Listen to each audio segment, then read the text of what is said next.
નમસ્કાર કલમયુદ્ધ સમાચારની સાથે હું છું આપની સાથે પાયલ બાંભણિયા। તો જોઈએ આજના મહત્વના સમાચારમાં। અમદાવાદ ગુજરાત સાહિત્ય પરિષદ દ્વારા સોશિયલ મીડિયા દિવસ નિમિત્તે મેરેથોન પરિસંવાદ સેમિનારનું આયોજન કરાયું। પહેલીવાર જ સાહિત્ય અને સમૂહ માધ્યમો અંતર્ગત સેમિનાર યોજાતા વર્લ્ડ રેકોર્ડ બુકમાં પરિસંવાદની નોંધ લઈ સર્ટિફિકેટ એનાયત કરાયું। ગુજરાત સાહિત્ય પરિષદ દ્વારા કુમારપાળ દેસાઈ દ્વારા 38 વર્ષ પહેલા સાહિત્ય અને પત્રકારિત્વ ઉપર બેઠકનું આયોજન કરવામાં આવ્યું હતું।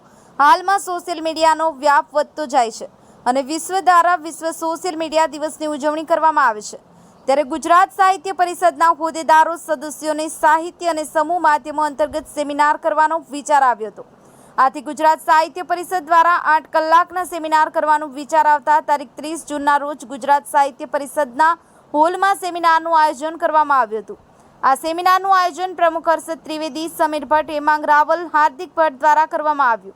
સેમિનાર 4 સેશનમાં યોજાયો હતો। તેમાં દેવાંગ ભટ્ટ, ઉત્સવ પરમાર, કૃષ્ણકાંત ઉનટગઢ, દેવાંશી જોશી, નિમિત મોદી સહિત 28 જેટલા તજજ્ઞો ઉપસ્થિત રહ્યા હતા અને ઉપસ્થિત ભાવુકોને સાહિત્ય અને સમૂહ માધ્યમો અંતર્ગત માહિતી આપવામાં આવી હતી। સમાપન વક્તવ્ય અજય ઉમટ આપવામાં આવ્યું હતું। સાથે પ્રથમવાર સાહિત્ય અને સમૂહ માધ્યમો અંતર્ગત સતત 8 કલાકના સેમિનારનું આયોજન કરવામાં આવતા વર્લ્ડ રેકોર્ડ થઈ ગયો હતો।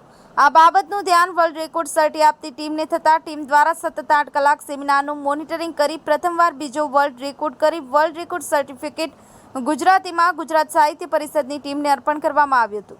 સેમિનારમાં સુંદર મજાનું આયોજન અંતર્ગત ચા પાણી નાસ્તો સુરુચિ ભોજનનું આયોજન હેમાંગ રાવલ અને હાર્દિક ભટ્ટ સંયુક્ત નૈતિક માનવ અધિકાર સમિતિ રાષ્ટ્રીય પ્રમુખ નિલેશભાઈ જોશી દ્વારા કરવામાં આવ્યું હતું। વિજય જોશી, કલમયુદ્ધ સમાચાર, લખતર।